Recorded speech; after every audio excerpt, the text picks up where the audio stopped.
먼저 첫 번째 용의주로서는 알테오젠을 제시해 주셨는데요.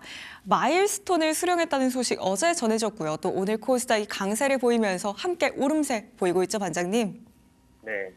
세상에는 뭐 어떻게 보면 단 한 번 뚫리면은 계속 돈이 흐르는 파이프라인이 있습니다. 유전을 뚫는 게 아니라 기술로 이제 돈이 나오는 관을 뚫는 기업인데, 알테오젠은 지금 이제 약을 바꾸는 회사가 아니라 주사 방식을 표준으로 바꾸는 회사에 좀 가깝죠. 그리고 이제 중요한 거는 이제 막 돈이 들어오기 시작하는 단계라는 겁니다. 우선 알테오젠 같은 경우는 핵심은 단순하죠. 기대 파이프라인이라기보다는 이미 머크로 기술 이전돼 ALB 비포 기술이 이제 실제 매출 구조로 들어오기 시작했다는 점이 시장에서 시선을 바꾸고 있는 건데요. 이미 미국 FDA 승인 단계에서 마일스톤이 유입되기 시작을 했고요. 이번에는 유럽 이제 EC 승인으로 추가 기술료까지 확정이 됐습니다.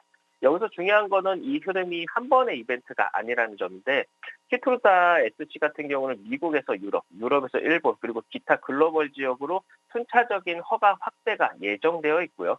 적응증만 해도 무려 33개 이상이 연동되어 있습니다. 즉 이제 승인 국가가 하나 늘어날 때마다, 적응증이 하나 추가될 때마다 추가 현금 유입 구조가 자동으로 열리는 모델이라는 거고, 이 기술 하나만으로 2028년까지 연간 기술료 수익이 한 1조 원 수준까지 커질 것으로 보고 있고, 막연한 이제 기대 구간이 아니라 실제 돈이 찍히기 시작된 구간이라는 점이 가장 큰 좀 차별하지 않을까라고 보고 있습니다. 여기서 이제 ALT, 비포 같은 경우는 단순한 이제 바이오 신약으로만 볼 게 아니라 진짜 가치는 플랫폼 기술에 있죠. 기존 항암제 같은 경우는 정맥 주사로 1시간 이상 맞는 구조였는데, 환자 입장에서도 그리고 병원 시스템 입장에서도 부담이 있는 방식이죠. 근데 그거를 이제 1, 2분 내 피하 주사로 전환하는 기술, 이게 바로 ALT 비포죠. 이 기술은요, 단순히 이제 키트로자 하나에만 국한되지 않고요. 적용 가능한 범위가 항암제뿐만 아니라 ADC라든가 이중항체나 아니면 RNA 기반의 치료제까지 사실상 차세대 바이오 약물 전반에 확장되고 있습니다. 현재도 글로벌 계약사들과의 6건 이상의 물질 이전 계약이 논의 중에 있고요. 이는 곧 후속 기술 계약, 이전 계약으로 연결될 가능성이 매우 크고, 한 계약이 아니라 기술을 쓰는 회사가 늘수록 이제 반복적인 수익원이 자동으로 쌓이는 구조. 바로 여기에 이제 시장의 프리미엄을 좀 붙기 시작한 겁니다. 그리고 이제 알테오젠은 코스닥을 떠나서 코스피 이전 상장을 추진 중인데, 이건 단순한 장소 이동이 아니라 수급 구조 자체가 좀 달라진다라고 보시면 될 것 같고요. 이것보다 더 중요한 거는 향후에 이제 ALT 비포의 이제 생산 공장 건설 계획인데, 기존 로열티만 받는 구조에서 이제는 직접 생산하고 제품 매출까지 가져가는 구조로 체질을 바꾸고 있습니다. 이제 알테오젠 같은 경우는 바이오 벤처가 아니라 글로벌 제약사급 사업 모델로 진행할 중에 있다라고 볼 수 있을 것 같습니다. 차트를 보시면은 최근 주가는 조정을 받다가 이제 다시금 상승을 시도하고 있습니다. 아직까지는 이제 신고가 경신한 이후에 숨고르기 흐름들을 나타내고 있지만, 신고가 이후에 조정도 깊지 않았고요. 사실 이게 추세가 꺾였다기보다는 오히려 우상향 추세가 지금 지속적으로 이어지면서 추세를 만들어가고 있다라는 점. 그러면서 이제 오늘 이제 코스닥 활성화 정책까지 맞물리면서 수급은 더 강력하게 들어오고 있고요. 이번에 이제 60만 원을 돌파 못하고 나서 이제 조정이 나오는 상황이기 때문에, 이번에 전고 돌파하면서 60만 원을 좀 돌파 안착해줄지 확인이 필요할 것 같습니다. 정리해 보시면은 알테오젠 같은 경우는 기대가 아니라 이미 숫자로 증명되는 단계입니다. 기술이 팔리고 현금이 들어오고 플랫폼이 확장되고 그 위에 코스피 이전과 공장 스토리까지 언제 어디까지 오를지 기대가 되는, 어떻게 보면은 굉장히 좀 추세적으로 오래 끌고 갈 수도 있지 않을까라는 생각이 좀 듭니다. 오늘의 용의주 알테오젠이었습니다. 엄청난 기술력을 바탕으로 코스피로의 이전 상장까지도 준비하고 있는 알테오젠입니다. 주가 60만 원 선 시원하게 넘을 수 있을지 한번 지켜보시죠. 이렇게 첫 번째 용의주 알테오젠이었고요. 두 번째 용의주로는 리가켄바이오 채택해 주셨습니다. 이 종목 어제 하루 또 눌렸었는데 오늘 어마어마하게 반등이 잘 나오고 있습니다. 네, 오늘은 제약바이오를 얘기를 안 드릴 수가 없을 것 같은데, 사실 신약 개발이라는 게 그렇죠. 다들 정명승부만 생각하지만은 진짜기에는 늘 막혀있던 길을 뚫는 기술에서 좀 나옵니다. 이미 쓰이던 약이 들지 않는 환자들이라든가 그 빈틈을 파고드는 기업이 바로 이제 판도를 흔들 수 있는데, 리가켄바이오가 바로 그 영역에 들어가 있습니다. 우선 리가켄바이오의 핵심 파이프라인인 LCD14 같은 경우는 현재 HER2 양성 유방암 환자를 대상으로 임상을 진행 중에 있는데 특히 이제 주목받는 부분이 엔투어 그 불응 환자에서의 데이터입니다. 임상 일상에서는 이제 엔투어 투약 경험이 있는 이제 환자 4명 중에 3명에서 부분 간해가 확인됐다는 점이 시장에서 강한 신호를 줬었고, 이 데이터 같은 경우는 단순히 효능 확인 수준을 넘어서 기존 치료제의 한계를 좀 보완할 수 있는 대체 치료 옵션으로 될 가능성이 좀 나왔었습니다.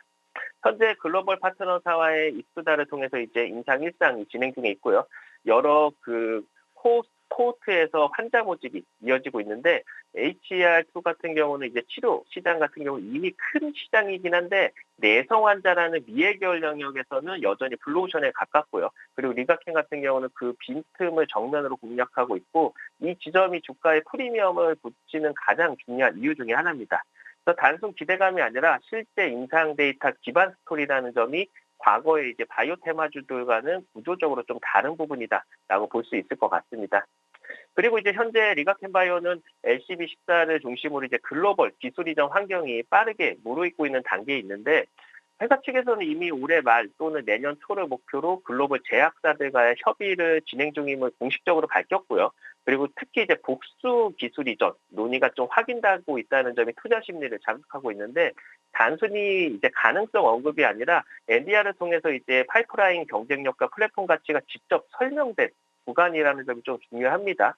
LCB14 외에도 ROR1이라든가 그리고 타겟 ADC인 LCB71이나 B7, H4 ADC, 후보 물진 등 후보 파이프라인들이 동시에 움직이고 있다는 점이 역시 이제 협상력을 높여주는 요소고요.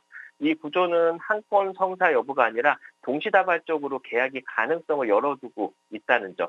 어떻게 보면 기술 이전은 이벤트가 아니라 기업의 포지션을 바꾸는 게임 체인저라는 점에서 현재 구간은 단순 테마 영역을 넘어섰다라고 볼 수 있을 것 같습니다. 그리고 이제 리가켄바이오 같은 경우는 다른 바이오 기업들과 결정적으로 다른 지점이 바로 이제 단일 후보 물질이 아닌 이제 ADC 플랫폼 자체를 좀 보유했다는 점인데 링커, 페이로드 기술을 자체적으로 확보하고 있고 빅파마 입장에서는 항체만 붙이면 바로 개발 속도를 높일 수 있는 구조죠. 이 때문에 이제 글로벌 제약사들이 자체 개발 대신에 리가캠의 이제 플랫폼을 활용하는 전략을 검토를 하고 있고 최근에는 이제 단일 신약 기술 수출을 넘어서 플랫폼 패키지 딜 가능성까지 언급하면서 이제 목표 가치 눈높이를 끌어올리고 있습니다. 특히 이제 콘졸 기반 구조 같은 경우는 단기 파이프라인 성과와 무관하게 이제 플랫폼 프리미엄을 지속적으로 축적할 수 있는 구조로서 플랫폼을 가진 기업은 한번 인정을 받으면은 시장의 눈높이 자체가 달라진다는 점이 좀 중요할 것 같습니다. 차트를 보시면은 주가는 오늘 다시금 신고가를 경신하면서 회사의 가치가 주가에 묻어나기 시작을 합니다. 천장은 벌써 뚫린 상태고요. 외인 기관의 수급도 꾸준히 계속 들어와주고 있는 상황이고 어떻게 보면 글로벌 기술 이전에 대한 기대가 커지고 있는 만큼 이번에 20만 원 안착 후에 추가적인 상승이 이어지는지 확인이 필요할 것 같습니다. 정리해보면 리가켄바이오 같은 경우는 그냥 신약 하나가 잘 되기를 기다리는 종목이 아니라 이미 막혀있던 치료 영역을 뚫고 그 과정에서 글로벌 제약사들이 옆으로 좀 붙고 있다라고 볼 수 있습니다. 이건 소문이 아니라 이제 데이터 인상으로 만들어진 흐름이고 지금 시장이 이 기업을 보는 이유는 더욱 명확해지고 있습니다. 오늘의 용의주 리가켄바이오였습니다. 글로벌 제약사로의 기술 이전 기대감을 안고 있는 리가켄바이오입니다. 과연 주가 20만 원 잘 안착해진 이후로 점점 더 상승폭 키워낼 수 있을지 한번 지켜보시죠.